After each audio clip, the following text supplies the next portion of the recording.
I'm Paul Nuglows, executive producer at Crusonia. Thanks for joining us for this month's Crusonia conversation. Crusonia brings together innovators, entrepreneurs, investors, experts, and people passionate about the premise that food is health, to both drive awareness and, more importantly, find actionable solutions. In the US, we spend more on healthcare for diet-related illnesses than we do on food itself. This will continue until we collectively commit to change and find practical, actionable ways to make good food as craveable, delicious, and affordable as bad. Until we get to a place where food works to prevent and reverse the health crises we face today instead of foster them. These conversations and our annual forum work to bring valuable information and advanced dialogue from corporations to kitchens. Again, thanks for joining us today. And thanks for being part of the journey to better. Because food is health, and change starts here. I'm Carter Williams, CEO of iSelect.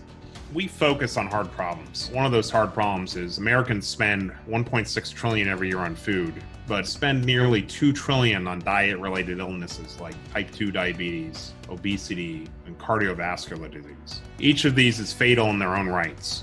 They're more fatal when they're comorbidities for COVID-19. These are tough problems. We believe that you cannot solve the healthcare challenge we face without the evolution to a new, better, and more nutritious food system. Our work at iSelect and the broader work we're doing with Crusonia is focused on bringing the right people together to make this happen, to affect the change, to bring entrepreneurs forward, large corporations, healthcare systems, and patients together to make real progress, to solve the problem associated with healthcare, to introduce better food, to make it so that food and health are combined as a solution to improve our quality of life. Our hope is that results are measured not only through the traditional financial metrics, but through a fundamental and positive impact on reversing the footprint and impact of diet-related illness. Good afternoon. I'm Paul Nuglows. I'm the executive producer at Crusonia. I'm going to share a brief introduction, just setting up today's conversation. I'm then going to introduce our guest speakers. And just so I don't forget, this is meant to be highly interactive. We encourage you to come through the Q&A button with questions, and we will get to as many of the questions as we can. I'm going to just share with you now an intro to set things up. Agriculture right now is quickly evolving to focus more on data collection and analysis at every step of the supply chain, from growing to packing, selling, and shipping. There's a number of data points out there indicating that this trend won't be slowing down anytime soon. From farmers leveraging IoT devices to enhance their precision agricultural practices, to distributors leveraging data to reduce waste and improve food safety. There is a lot that data can tell us about our food every step of the way. As consumers become more interested in food traceability and the origin story behind the food they buy, there will be greater incentives to make this information more available at the point of purchase as well. So today's Crusonia conversation, feedback on food, how data is enabling the evolution of the food system, will focus on the technology and data being collected across our food ecosystems and how that information is used today, as well as where the industry is headed as emerging technologies are adapted and it becomes easier to collect, analyze, and distribute this information every step of the way. Finally, we will discuss how better feedback on food will ultimately impact the consumer. Joining us this morning, we have Matthew Colvin, Director of Logistics at Treetop. We also have Rob Dongoski, our friend who's done a number of these, who's partner and food agribusiness leader at EY. Dan Maycock, Principal Data Engineering and co-founder of Loftus Labs. And Eric Weaver, CEO of Transparent Path. So to jump into today's conversation, let's start out with data creation. We'll start out broadly and then we will drill down. I assume there's more data that can be collected off the farm than ever before. Is this a correct assumption? I think there's lots of information being generated today in farming, as there have been for the last, thousands of years. You think back to the Farmer's Almanac, for example, being one of the oldest forms of data analysis, specifically about weather. And those technologies have only improved with IoT and a lot of precision ag type technologies. So it's not necessarily a shortage of data. It's more of all the different sources of data that are being created, how much of that's impactful to the farm itself. So there's certainly a lot of great stuff being created today. We're seeing it come across our desk around ag tech solutions focused on farming, and think it's going to continue to proliferate here as the space, heats up over the coming years. Describe what type of data that you think holds the most promise. I was going to ask, is a lot of this data new? Obviously, the data has always been there. I guess it's our ability to retrieve it. And then we'll get into interpretation. But what do you think holds the most promise in terms of the data coming off of the farm? What do you think is the most useful? Yeah, I just quick perspective, Paul. I mean, I think if you look at the value chain of food, it's changing dramatically right now, right? And so the last couple of decades, it's been producer led. Let's celebrate record yields every year, and we should continue to do that. But I think a lot of the data we're collecting was about improving the performance of the farm, which will continue. I think now with the consumer-centric, consumer-led value chain, the question at hand is, are we collecting the right data that actually drives value through the value chain all the way down to the consumer? So I think there's lots of opportunity to collect a different set of data that'll get monetized along the way and ultimately end up in the consumer's choice as they sit at, whether it's a restaurant or a grocery store to make their selection. Yeah, Paul, I think that Rob really hit the nail on the head there. The value that's going to be the most valuable is the data that you can monetize. And the data that actually drives a new business model or allows you to better adhere to the needs of the customer. For example, in the Apple space, they've gotten very, very good at producing data and insight around the quality of the fruit, both from an internal and external perspective. They've got very advanced vision systems that will take 300 pictures of an apple within a fraction of a second, and then use that to individualize each apple and the market that apple's destined to. The more that we can find ways to monetize and enhance the decision of individual pieces of fruit, the better off that we're going to be.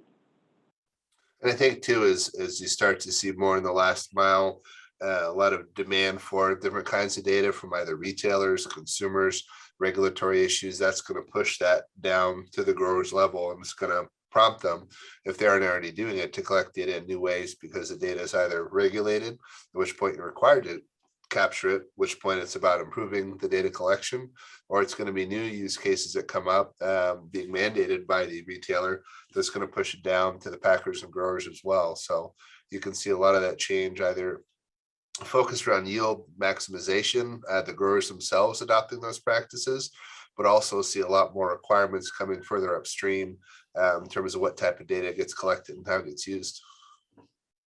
And one thing I'd add to that too is it's far more than data collection. We see data being collected all over the place. We see our devices in trucks, in the field, et cetera. But there's often not an infrastructure beneath it to tie them all together, to get that data to the consumer in some form or fashion.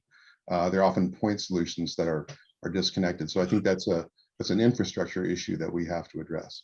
So for example, producers will toss a temp tail in the back of a truck and record the temperature and humidity, but often it just stays here. It doesn't go anywhere. So how do we know what really happened if the trucker doesn't pull this off the truck and provide that data to someone else? Are there examples that we can point to today how access to more data has resulted in different action and higher yields? Or is there not really that connection? I mean, anyway, I thought Rob might have an idea. Yeah, I mean, I think we're seeing, some, I'd say fits and starts, right? There, depends on the application. There's so many variables right now that you have to consider. That, you say, if we're able to do, variable rate spraying as an example. I mean, does that improve the yield? Maybe. Does it improve the cost structure? Absolutely. Because you're not doing broad spraying across the entire field, so you're able to improve the margin on that individual farm. I mean, there still continues to be a lot of data collected. I think the other panels have said it really well. I mean, it's not necessarily collecting more data. It's what are we doing with it? It's the age-old story we've heard for a while is, what kind of insights are we drawing from it? What kind of actions are we drawing from it? I think it's healthy to look outside the industry, and what have others in other industries done with data? What are other industries doing with data right now? And, apply that to not just farming, but all the way through the value chain. And, where, again, I still go back to, where are you going to get your payment for the investment you're making? That continues to be a, core to the investment strategy. I think there's a lot of indirect benefit there too. If I am using data to track labor more effectively, using resources and inputs more effectively, if I have a more efficient farm and I'm more profitable, I can invest more in agronomists. I can keep my business open. It could be a privately held farm where I focus more on the quality of the product because I can afford to do that. So the indirect benefit of having data analytics improving yield is not necessarily data directly tied to yield. In some cases, it's about making the overall business healthier, which allows me to then invest in things that I know are going to drive better yield. It could be investment in products, different kinds of inputs, soil science, all things that I can afford to do because my margins are better, right? So it isn't necessarily about, well, data directly tied to yield, but more importantly, kind of use data to make a healthier business. And by doing that, invest more in the things that will improve yield. And I think, So I think a lot of what, I'm sorry, go ahead, Matt. I was just going to say, I think a lot of what we're talking about kind of breaks down into two camps. As you look at how you use data, there's two sides of that margin equation. You've got the cost component, but you've also got a revenue side. These businesses, especially farming and all the inputs that go into this, that tie into weather and cultural components and labor and all these things, these are very complex systems. So you can very easily tie database decision-making to a cost component and cost mitigation, but it becomes much more difficult to tie that to a true revenue component.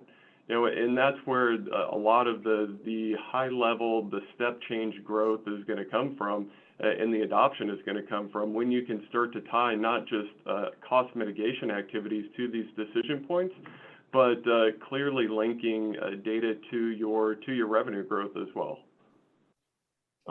One thing, and just while we're on that data collection, and we'll move on from here, but I know for it seems that we go through phases or fads, and having put on the Forbes Ag Tech Summit a number of years, 1 year it seemed like it was all about drones, and then 1 year it was all about in-field sensors, and then the next year, and it seems like these things come in and out of fashion. Today, do we feel that the investments being made in data collection, are they more on the mark, or is there still a kind of a mentality of, well, let's build it and they will come? And I think too often it's been they haven't come. But anyway, are the data collection efforts that are being funded, and again, whether those are sensors or drones or what have you, are they closer to what's actually needed, or is there still a disconnect? Well, I think in the latest implementation of what we're seeing with a lot of ag tech implementations is no one's quite sure the specific formula around where data is going to be most impactful to a commodity. So you see a divergence of a lot of different people funding a lot of different kinds of ag tech companies, and not all of them are going to be useful. But until you get to the point where there's so much divergence, then you see it come in and converge on the 3 or 4 most useful ways to do that. But this is only the latest iteration of data collection, because data and farming has been around since the beginning of time. This new wave is around big data, about data warehousing, about cloud computing, all things that are being used in other verticals now being applied to agriculture, and saying we have all these tools available to us in places like manufacturing and logistics. How much of that translates into apples or hops or wheat or corn? And once there's a clear recipe around here's the 5 or 6 different ways which is most useful, I think everyone converges on those specific technologies and really gets behind it. Then other companies go out of business, they buy each other up. And then it's kind of a set recipe until the next wave of innovation and technology comes along. That'll be the next kind of chapter around how technology and data get used in farming. I think I'd add, Paul, there's definitely a shiny object, magpie syndrome going on with tech. We got our start 3 years ago in the blockchain for food, kind of awkward teenage years. And blockchain was the object. What we found is that it's really a number of different technologies that are all slowly gaining acceptance that are going to be impactful in getting this data, connecting it, and utilizing it in operations. I think the other thing I would add too is that as tech people, we've done a terrible job at making this relevant and real for the customer. We know what we think is exciting about it, but we're not tying it back often to the KPIs that the producer has or the processor. We're not making it, how do they get their bonus? Is this something that's going to get them their bonus? That's really the thing that matters to them. So I think that's an area where we definitely need improvement. Yeah, I think, Paul, oh, go ahead, Rob. Yeah, sorry, I was just going to say, Paul, I mean, I think, technology terms seem to come and go really fast, right? I mean, it's 3G, 5G, it's, IoT, it's blockchain, it's quantum, it's whatever, I mean, kind of, I go back to that god awful term we had called Y2K, right? So, there's a lot of stuff that gets thrown around. I think that feels trendy, and it feels faddish if you're a business buyer. I think at the end of the day, the business question is, what's not trendy? And I think what's not trendy going forward is responsiveness to consumer desires. What do consumers want? And how do you stay agile and flexible when a consumer changes their mind? Because on one end of the value chain, you've got, row crops that are essentially moving at a really slow pace. It's a crop a year. Then on the other end of the value chain, you have consumers that are spinning really, really fast, and they're changing, every hour, week, day, month.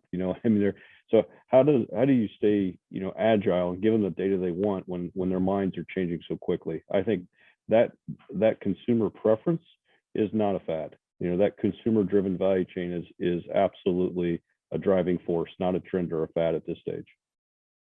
That's what I think a lot of growers are looking to say, when it's there's not a whole lot of direct to consumer and commercial agriculture.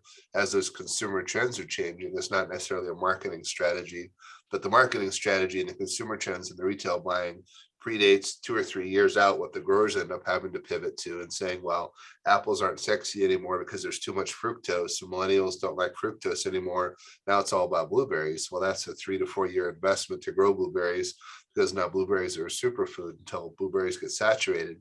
Now there's a new variety of apple, and how do we pivot there? So I feel like there needs to be a lot more agility inside of the supply chain. So as these trends are hitting on the consumer side, growers know 2 or 3 years out what's the right investments to make, to not rush all in and saturate the market with whatever that crop or commodity is, but knowing how that data impacts them and how best to respond to it. And I think that's still somewhat lacking in specialty crops right now. We did a study in 2020 with the consumer to find out, okay, if you had more data about the food you purchased, if you knew where it came from, if you knew how it got to you, if you knew what happened to it along the way, was it recalled, was it compliant, et cetera, would you pay more? And we found that 55% of consumers would pay up to 10% more for transparent food, if you will, food with data that's attached to it. So, we're talking about these tech trends like blockchain, et cetera, but there's really this sort of mega trend that was best demonstrated in an episode of Portlandia, where they wanted to know the history of the chicken, that consumers really do want that kind of information. They really do are willing to pay more to have that from a sheer trust perspective. If they're going to feed their families, they want to make sure that what they're feeding their families is healthy and safe. It was Eric, interesting. Sorry, Matt, go ahead. Well, that's a really interesting point, a really interesting data point there, that call it half of consumers would be willing to pay up to 10% more for whatever it is that they're buying for that transparency. But as you divide that across all the different selling partners involved, from the retailers to the to the middlemen, to the processors, all the way back to the farmer, is that your opinion? Do you think that's enough of a financial incentive to, just based off of what a consumer is willing to pay now, to incent farmers and agriculture to take on this transparent or this investment in enough data to provide that value to a consumer? It's a good point, Matt, and I can't answer that question. I just know it's a driving force that we're seeing, at least in what consumers want now. Operationalizing that across the value chain is a whole different story. There's costs involved, and there's realities involved in making that happen. But I think as all of these point solutions start to blossom in various aspects of the production and the distribution chain, and as they become more interconnected, we're getting closer to that ability to provide that data. I think those point solutions will not come about because the consumer is willing to pay more or wants more information, but just in the maturation of the technology. Let's talk a little bit more about the food value chain. Rob, you outlined last week on our prep call, I thought it was pretty interesting, but could you talk to us a little bit more about the farm and the factory and the consumer, and just how you look at those? And are they freestanding silos, or are they starting to talk to each other as well? Like, is the food value chain, is there integration across it, or is it still pretty much, I'm going to focus on what's good for my factory, I'm going to focus on what's good for my farm, and then you bring in the consumer? Anyway, why don't you just tell us a little bit more about how you approach it and how you look at it? I think there's a couple things to think about, right? So first off, not all consumers are alike, right? So we've got, and we have and will continue to segment, the customer segments you want to serve. But, if you look at just two segments as an example, if you look at the Gen Xers and Boomers versus the Gen Zs and Millennials, just separate those two for a second, right?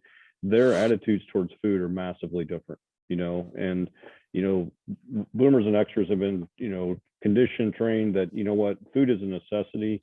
Let's get it as cheap as we can. But if you want to show status, if you really want to, show that you've made it in the world, look at my car and look at my house. Now contrast that with the Millennials and Gen Zs. Millennials and Gen Zs look at transportation, house as needs-based decisions. I need to get from one side of town to the other. Let me take an Uber X. None of my friends care what kind of Uber car I get out of. I don't get, status points for getting out of a Mercedes versus, a lower end car, right?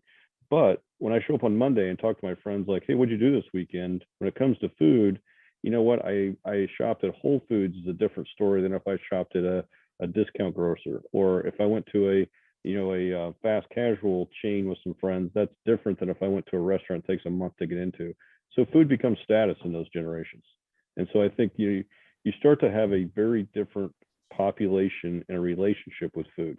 But at the same time, if you look at corporations, food manufacturers, bev manufacturers, what they cannot do is create an expensive food system and a cheap food system, and we can't do that at this, while we're satisfying these two segments as well. So, because that flies in the face of the ESG algorithm that is on everyone's plate right now. And if you're not proving that ESG space out, it's great you take care of the planet, but you don't take care of the social people that need food. You've compromised your ESG position. So I think you've got a number of kind of levers that have to be pulled really strategically as you define your role in that future food system. And I know we're going down some different paths, but this is interesting. You talked about ESG. Do you think that this is going to propel a lot of the data that is collected, and obviously the way it's used? And I mean, we can even get into a conversation.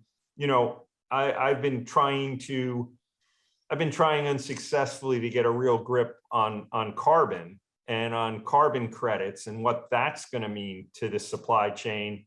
But anyway, I mean, do you feel, I don't know, 5-7 years ago when I was helping create Forbes Impact, I felt like a lot of it was window dressing, and people were like, hey, we've got these initiatives, and it even came up on our digital forum that some of the things that have been announced and some of the targets, like, there's no way they could reach those targets whether it's a FedEx or whether it's a United Airlines or whoever it is, that you put out these targets.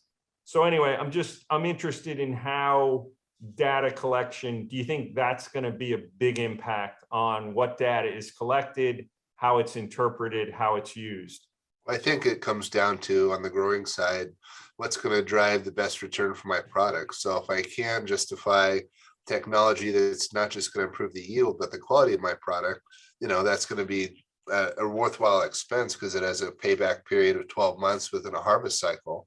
If it takes me 20 or 30 years to test technology out in order to see if it's viable enough to improve that, or even 5 to 7 years, I'm going to do it in 5 acres before I go to 5,000 acres in order to scale that technology. And it's a bigger issue on, can the ag tech company survive long enough to prove the use case over a lot of 5-acre trials versus going all in with a farm. And the second piece of that is, there is a lot of fads and trends out there that farmers are still somewhat nervous about. You talk about carbon marketplaces. It's the case right now, there's not enough regulation where if I have a 3,000 acre hop farm and I'm selling carbon credits for my farm, which could be carbon neutral, I'm going to ignore the fact that my kiln that dries out those hops might be burning 500,000 gallons of propane every year, because it's not necessarily mandated within Washington state. I have to report every single way in which I use fuel, simply focusing on my farming and production. So I could have a very askew metric depending on what part you're looking at. And it's because of things like that that's still too new, that a farm's not necessarily going to go all in and literally bet the farm on some of these technologies till they've either made it through these 5-acre trials to prove, yes, this in fact does benefit my crop, does produce higher quality, or better yields, a combination of the two, which makes me more money at the end of the day. But given a lot of these farms are 80 to 100 years old in the 4th generation, there's a high bar to be able to say I can introduce a technology to a 4th generation farm where the farmers themselves aren't already figuring out the land in which they've literally grown up and farmed for the last several years. It's somewhat arrogant to come in as an ag tech guy, 3 or 4 years experience, and say, I figured out how you can, upend your farming practices. That being said, there is a lot of opportunity to be able to enhance decision-making, be able to create better visibility, augment decisions around farming, and just give farmers more information that could drive decisions they're already planning to make. And those are the types of things I think aren't window dressing or snake oil, but it's very hard to get to those going from interesting business value to impact. If it's interesting and I create a war room and visualizations and a whole lot of data and charts, create a lot of cool drone imagery, use robots and lasers and everything else, build science projects, a lot of cool, interesting stuff I could build, but impact, real impact, something that's going to actually hit the bottom line for a farmer. That's a lot harder to get at. And I think we're still trying to weave our way through what are those specific solutions that are going to benefit farmers in a way that drives an impact to yield and quality in a way that's measurable. One thing I'd add is related to what Rob said, which was the generational aspect of this.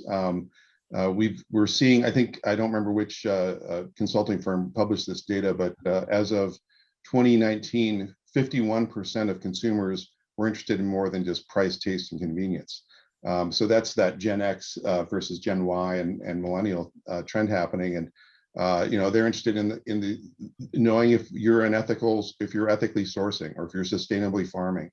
They want to know what your ESG impacts are. And so now that the majority of consumers want that information, I think that's going to make ESG less of window dressing than it used to be, Paul. And we used to talk about CSR back in the day, and before that it was just purely sustainability. This has been a conversation that's been going on for quite some time, but our kids are forcing a change in the path. I think one of the... Go ahead, Matt. Rob. I was just going to say, one of the trends that we're seeing on the producer supplier space is some of the larger retailers are starting to tie ESG off to resiliency within the supply chain.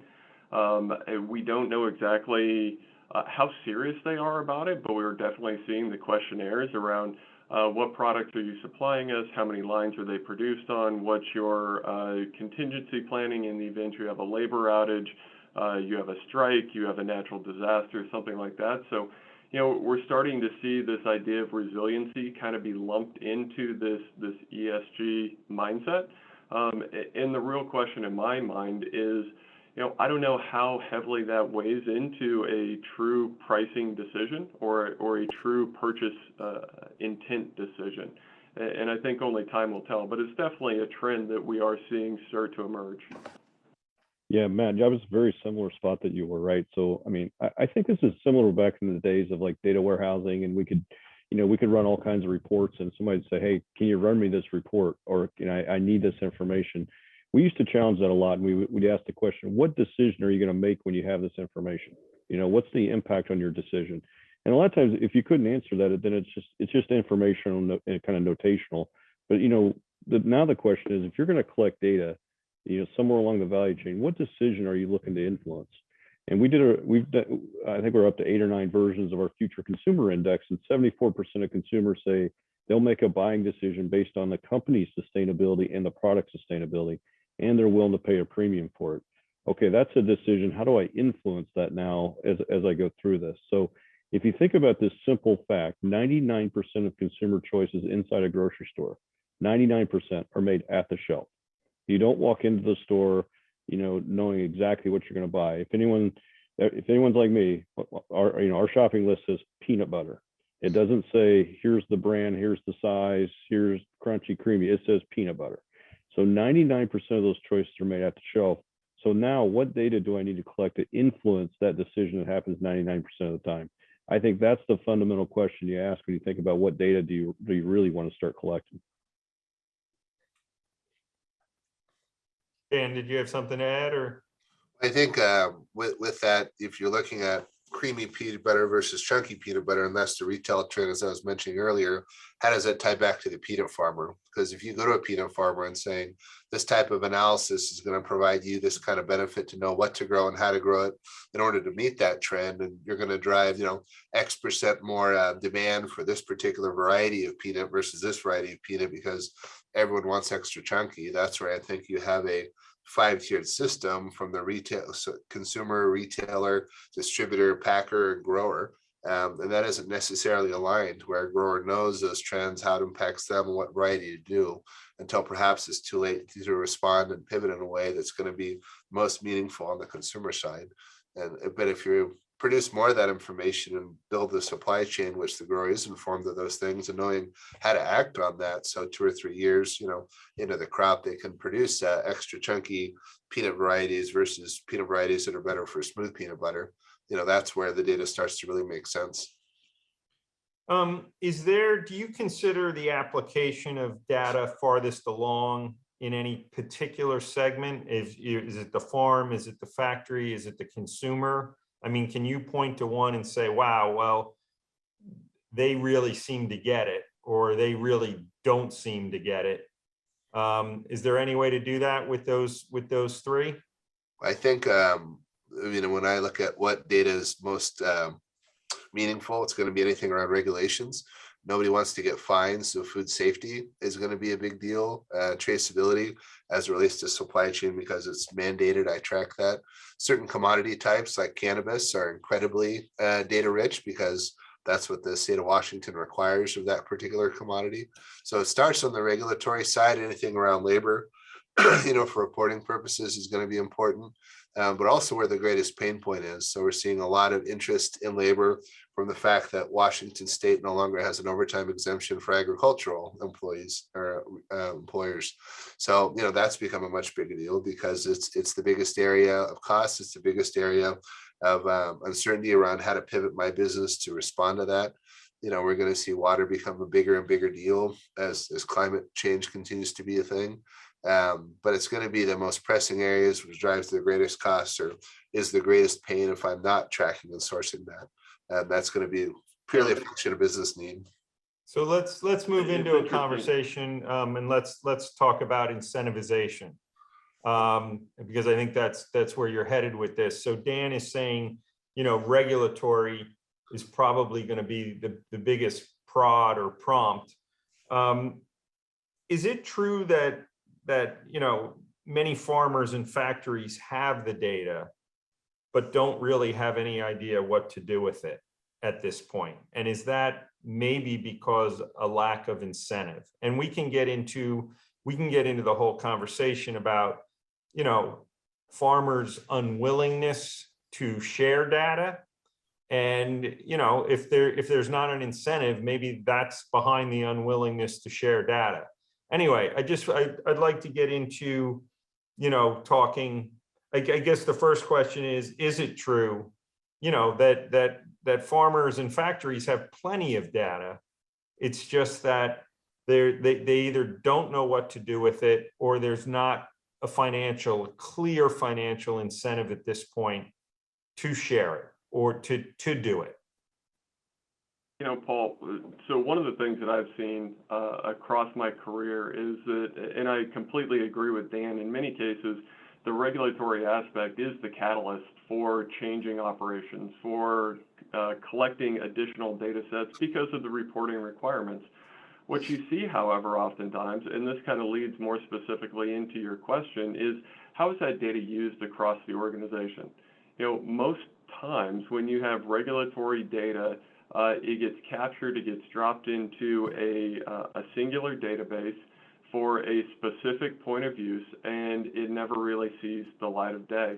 I cannot tell you how many times across my career, you know, we've made incredible operational changes just because we finally got access to information that had been collected for a significant amount of time. And we found new use cases for that data, new ways to tie existing data sets to a frontline employee, to a frontline employee's decision matrix.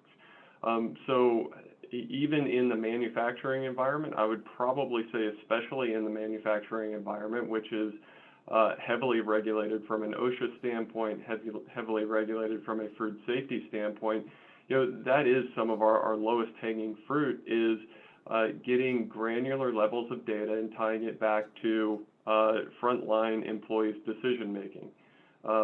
There is a lot of opportunity there, but you know, to say that just harnessing the data that we already have gets us where we want to go, I think that's a bridge too far. Yeah, I'd say, Paul, I think in general, I think we're going to continue to see regulations, right? I mean, I think that's just part and parcel to the industry. I think at the end of the day, the responsiveness, again, sorry to sound like a broken record, but responsiveness to the consumer and trying to find the areas of premium value that they'll drive, I think changes the narrative. Today, I think you're in those three tranches you mentioned, farm, you know, factory and consumer. There's a lot of rich data that sits in the consumer. I mean, you know, we all kind of got incented to do that as consumers, to share our data by, you know, the loyalty cards, right? So let me swipe my loyalty card.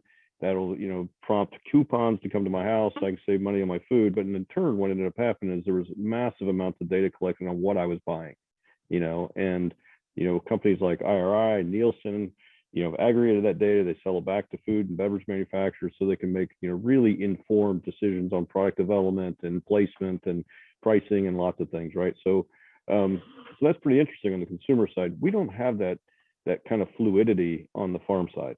You know, we don't have that aggregation. We don't have, candidly, I don't know if we have the incentive today in place to you know, inspire farmers to aggregate their data. Inside the factories, I mean, you know, it's pretty self-contained. You know, maybe it's factory to factory inside the enterprise, but there's really no incentive for me to share what's going on in my factory compared to my competitors. You know, so you probably don't see aggregation necessarily inside that area. But I do think we're going to continue to see this, you know, this leap where consumers are more interested in what's happening on the farm. And instead of just, hey, you dumped, you know, 174 bushels per acre of number 2 yellow corn in a bin and it got commodity traded at $4 a bushel. That's pretty interesting to those in the trading space.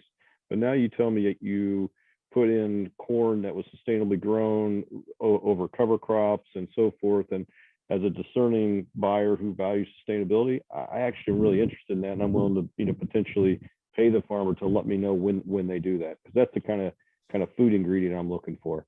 So I think that changes the game significantly over the next decade. And I think too, you'll see the concept of nutrient density become more of a talking point with consumers and people being educated that some lettuce is actually less healthy than other lettuce because of the concept of nutrient density and regenerative ag practices, the healthiness of soil. And you'll probably start to see grading or marketing terms focused on not so much organic versus conventional, which was the big trend over the last however many years. But now it's about, well, 3 different kinds of the same variety of lettuce.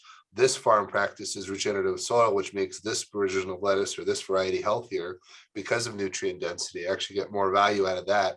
But it hasn't yet caught off as a marketing term, but certainly in the next 5 years, see that becoming a bigger deal as soil makes its way more into the news.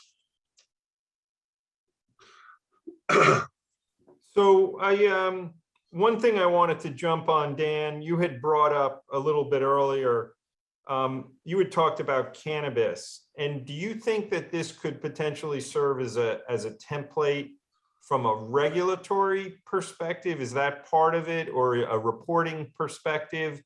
I was just wondering if you could maybe dive down a little bit more on that. Yeah, if you look at something like hops, each 14-foot hop vine produces about $5 a year worth of value to the grower. But you have a single cannabis plant, it can produce $500 worth of value, in terms of like gross revenue per year. So the opportunity to make more money per plant is much higher in cannabis than it is in other commodities. The other thing is because of the federal issues around it, it's highly regulated. And to a point, every plant actually has its own barcode. You don't see that in apples. A typical apple grower has 2.5 million trees. You're not going to see QR codes popping up across thousands of acres, but you see that in cannabis because it's required by the state. It's probably will be a federal requirement at some point because it's a Schedule II substance. But because of that data and because of the opportunity to maximize yield and quality matters more in cannabis than it does a lot of other commodities as well. You're going to see a lot more opportunity to launch ag tech innovations in places like that because you have both the incentive and the data to be able to enhance the product to put that data to work. I could put in a Freedom of Information Act request in Washington State and get every single transaction, every single lab result, every single retail purchase itemized by dollar amount for every cannabis purchase going back to 2017 when it was legalized. No other commodity provides me that level of visibility or analysis. And so if I'm launching a new ag tech company and I focus on that crop and I figure out the model, can I work my way to more commoditized crops that have less visibility and less transparency? If I prove it in cannabis, can I also prove it in apples? I don't think you'll see anything regulated as heavily as you do this crop, and pretty much shut down farmers and other groups if they had to suddenly start getting that level of traceability. But because it's there already and you have that richness of data, could use that as a pilot product or an MVP to test the solution out and say, if we can make it work in cannabis, could we make it work in other commodity types? I think it provides a really unique opportunity, just the state of the industry for that commodity, and where you can launch into that and prove it works there, and then say, well, where can I cross-pollinate in other types of commodities where less data and regulations in place?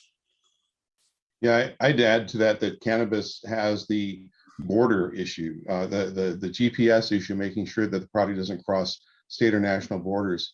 And so from that perspective, having that supply chain visibility data is critical to proving that you're compliant. We were asked to pitch a project in a South American country that had finally legalized importing hemp seeds. They wanted to create a sort of a legal hemp crop and industry there that didn't turn into marijuana. But they also were terrified that gangs would intercept shipments and basically, create illegal drugs.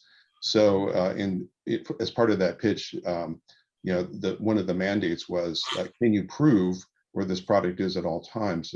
Without that data, buyers to provide this product for sale. Okay. I would encourage our audience, again, use the Q&A button if you have a question. I did have one question come in, and this is from a millennial. Over the past decade, consumers have taken initiative in gaining access to their own personal health data. And so the question is, will this interest in data transfer to consumer? Will it transfer to consumer curiosity of the stats of the food they're eating? And go so far as the agricultural techniques of the farms where the food is coming from. And we touched on this before. but, and I know that you started to see, and not to jump all over the place, but I know you started to see food rating systems. So in other words, you can go in and on your Apple Watch, you can pick something up and compare it to another product in the same category, going back to Rob's peanut butter. You know, if you got 15 different styles of peanut butter, I'm just interested. I mean, do we think that at some point that, you know, one, both a driver, but that also that this is where it's going to end up, is that it really is going to end up with the consumer and it's going to end up on their Apple Watch, and that is somehow going to filter back through to the factory and to the farm? I think it's going to come down to the cost benefit of implementing a system like that and what the payoff is there. I mean, it would be a huge lift for a packing house or a marketing desk to implement any kind of system like that. That may be interesting information and can spark curiosity, but is it going to drive sales and is it going to move the bottom line at all? That I think will be the big question. It's not so much as the technology there to add to this quantified self movement and provide that visibility. What's the cost of providing that system? And, you know, if they see a 10% lift in apples sold that have a rating system versus ones that don't, and having QR codes that allow you to attach to your phone, that's going to drive the, you know, the onus to put that kind of system in place. But it's just simply nice to have information, and there's not necessarily that cost benefit of doing it. I think, I mean, it's interesting if you just reflect back a little bit, right? I mean, we all remember the food pyramid. The food pyramid is still alive and well today, right? It's for the average, right? This is what the average consumer should consume, you know, and people would really wait for that new pyramid to come out that said, you know what, you should have 4 servings of veggies instead of 3, or now you should have more, you know, breads than whatever, cereals and so forth. And that started to drive some, you know, projected demand. I would contend that we don't need a food pyramid anymore. I don't think it's relevant. And, you know, the USDA and others will probably say, hey, wait, that's my business. But, you know, average is not something we need right now. We can get down to personalized nutrition and health. Foods interact in our bodies differently depending upon who we are, right? We just have genetic makeups that we now, you know, can track through the 23andMe's of the world. So personalized diet, you know, depends on how foods interact with you. It depends on your goals and your objectives. So I think that, you know, we need to understand what consumers want and then try to figure out how to get it to them as fast as possible. You know, we're all consumers. Let's admit it. We're all a fickle bunch, you know. So today I'm a keto diet, you know, next month I'm on the Mediterranean, and then the next month I give up all I want are, you know, pies and cakes, you know. So how do I respond to that and really, you know, remain agile as all these demands change? And I think too, the interesting point to build on what Rob said, as I read an article today that the word diet is going away from soda and it's now zero sugar. And it's the reason millennials and Gen Zs don't want to be on diets anymore. And the word is diet association over the 80s and 90s is now giving way to zero sugar. Is a different connotation, which doesn't really impact at all the people producing sugar, or how that overworks there, so much as it impacts the branding. So there's going to be some things that only exist in the retail space that don't really affect the rest of the value chain. And calling something diet or zero sugar, I think, is one of those examples. And do you think people are taking, or people, sorry, Matt, go ahead. I was just going to ask, what I'm hearing is that, you know, we're expecting a certain amount of churn in the marketing space. You call it diet, call it zero sugar, call it whatever you want. You know, that doesn't change the fact of how I produce that product on a line that is set up and rigidly fixed with fixed changeover costs. You know, how do we connect, or how do we differentiate between the fickleness of the consumer and something that adds a legitimately different value? And then how do we use data to add that value? Because, you know, what I'm seeing and what I'm hearing is that, yes, there's going to be a constant amount of churn, but that's probably not going to garner much market share. You know, you've got a certain group of consumers that are looking for the new. They're looking for they're drawn away by something that's going to change. They have a very low barrier to change, but that doesn't really grow your business. That's not going to provide that step change. So, you know, while we talk through these different kind of fluctuations, permutations in marketing, there's got to be something bigger behind the scenes here as well that's going to drive the adoption that we're talking about. Otherwise, we're going to be 10 years down the road and still having these same conversations. Yeah, So it's let's, interesting, Matt. go ahead, Rob. Just real quick, I was just going to say, Matt, I mean, I think at the end of the day, what consumers want is they want to know producers. They want to know who's making their food, right? And they've got this renewed interest. It was happening pre-COVID. COVID accelerated it, and now we're in the stage of transformation. So consumers want to know producers. Is that new? That's actually an age-old thought.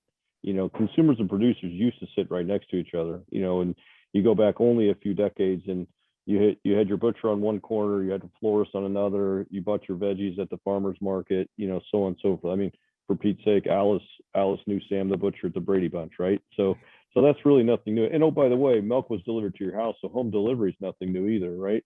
So but you go, does that mean where everything is going to be local again? Probably not. But how will consumers get to know producers? It's through data, and because they don't necessarily want to know who, they don't necessarily want to know you personally per se, but they do want to know the values you subscribe to. They want to know the practices you exercise, the food you produce. How did it get from your farm to my table? Did you use good practices and good labor and distribution and so forth? I think that's the data issue that consumers are most interested in.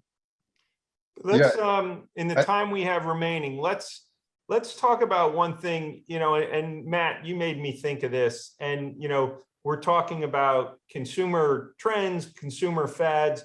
One thing that I can point to that actually did make it all the way back to the farm and actually did impact the way people were growing is basically organic.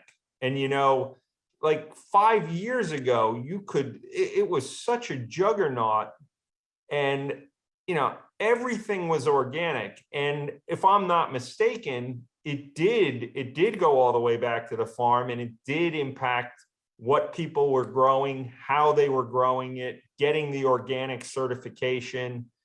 And now if I talk to folks, it seems like organic may have kind of run its course. I don't know. Do you agree with that? What can we learn from organic? And was it simply a marketing? Was it simply a marketing fad? This is a great way to sell peanut butter if we say it's organic. You saw the same thing with GMO. I saw things branded as non-GMO that couldn't be GMO to begin with, but anyway, non-GMO, it was a good selling point.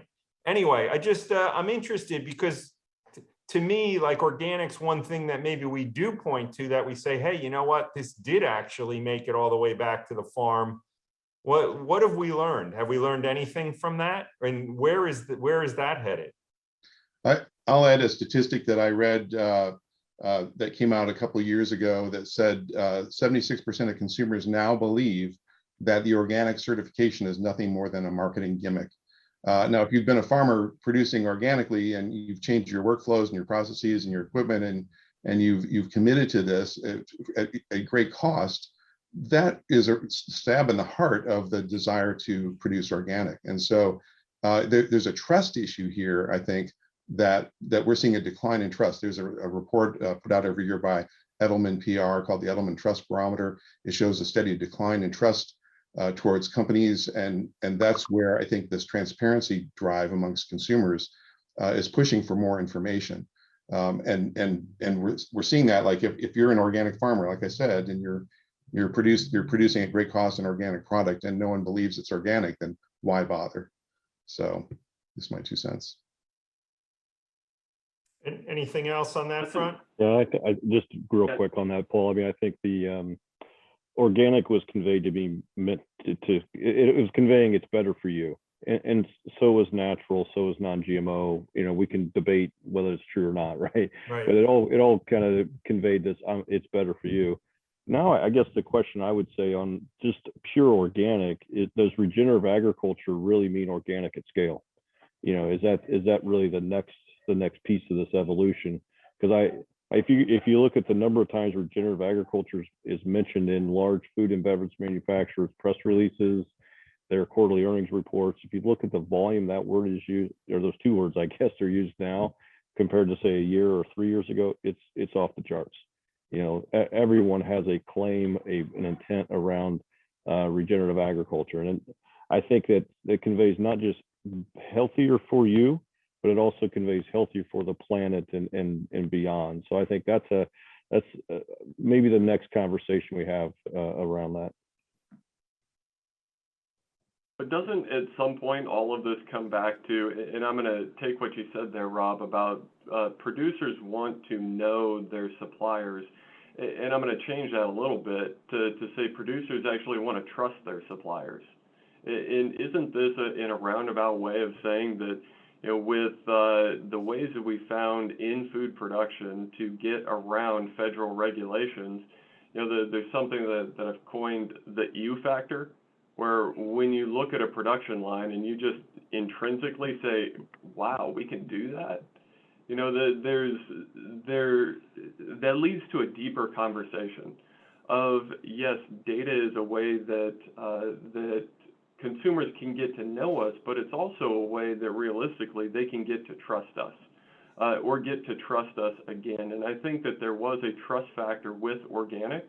And then as more people got to understand what organic truly meant, how it was defined from a regulatory standpoint, and the ways that people have found to get around the organic conception versus the regulatory meaning of organic, you know, I think you've seen an erosion of that trust. And so much of this is just trying to get back to a simple, you know, you knew the butcher down the street and you trusted him because you saw what he was doing to your food. You saw how he was treating you.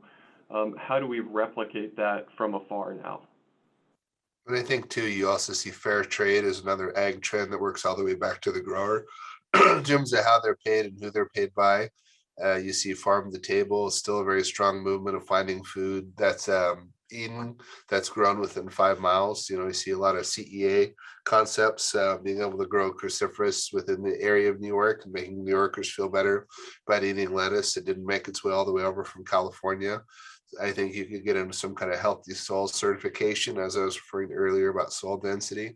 Some of these things, you know, are going to make an impact and will make a difference. But if it's a marketing trend, you're going to see a lot of other people jump on board, where organic in some cases can be healthy, but it's probably a fraction of all the people that use the term because it sells and translates that, you know, in terms of my product's going to beat this product based on health alone.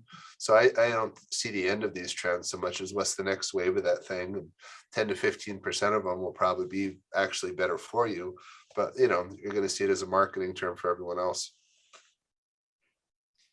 All right. Well, I want to be respectful of everyone's time. We're coming up on the hour. We've got about 2 minutes left. Anybody want to throw any last thoughts in before we call it a wrap? No, everyone is good. So listen, I want to thank everyone. I want to thank Dan, Eric, Rob, and Matt. This was a terrific conversation. We'll be coming back after the holidays in January with another Crusonia conversation. And we're already putting together our Investing in the Food is Health Revolution. We did a very successful forum in Brooklyn in September, and we're looking to reprise it and actually even improve it in Miami the end of February. Anyway, I appreciate your time. I think that was a good, lively discussion. And again, thanks for your participation, and we'll be back. Happy holidays, everyone. All right. Thanks, Paul. Thank you. Bye-bye.